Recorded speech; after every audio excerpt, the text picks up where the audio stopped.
ஒரு 10 வயசு பையன் கிட்ட நீ பெரியவன் ஆனா என்ன ஆகணும்பான்னு கேட்டு பாருங்களேன். என்ன சொல்றாங்க?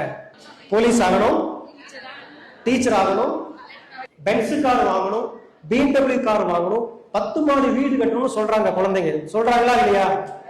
அதே பையன் கொஞ்சம் வளர்ந்து ஒரு 25 வயசு படிப்பு முடிச்சு வேலை தேடிட்டு இருக்கான். நினைச்ச வேலைக்கு போறாங்களா, கிடைச்ச வேலைக்கு போறாங்களா? கிடைச்ச வேலைக்கு போறாங்க. ஆனா 30 வயசான உடனே கல்யாணம் பண்ணணும்னு அவனுக்கு பிரஷர் வருது, கல்யாணம் பண்றான்.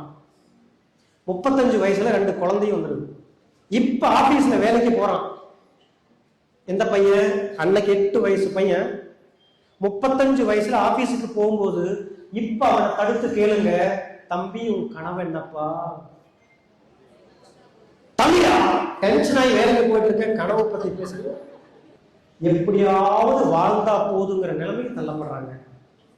கனவு இல்லாததுனால 35 வயசுல அவர் கோவப்படல. கனவை கேட்ட போது நான் நினைச்ச கனவை நான் பார்க்கிற வேலையிலிருந்து சாகுற வரைக்கும் இருந்தா கூட என்னால அதை நிவர்த்தி செய்ய முடியாதுங்கிற உண்மையை புரிஞ்சதுனால பெரிய குழி எடுத்து அதுக்குள்ள அந்த கனவையெல்லாம் போட்டு அதை மண்ணை போட்டு மூடி கிடைச்ச வாழ்க்கை வாழ்ந்துட்டு இருக்கான் சார். ஆனா மைலேஷியல்ங்கிற ஒரு கம்பெனி உங்ககிட்ட என்ன சொல்லுது தெரியுங்களா? நீ 7 வயசுல பார்த்த கனவு, நீ 8 வயசுல பார்த்த கனவு, நீ 10 வயசுல பார்த்த கனவு குழி தோண்டி புதைச்சிருந்தீன்னா தோண்டி எடு, உன்னை சாதிக்க வைக்கிறதுக்கு அதை தோண்டி எடு.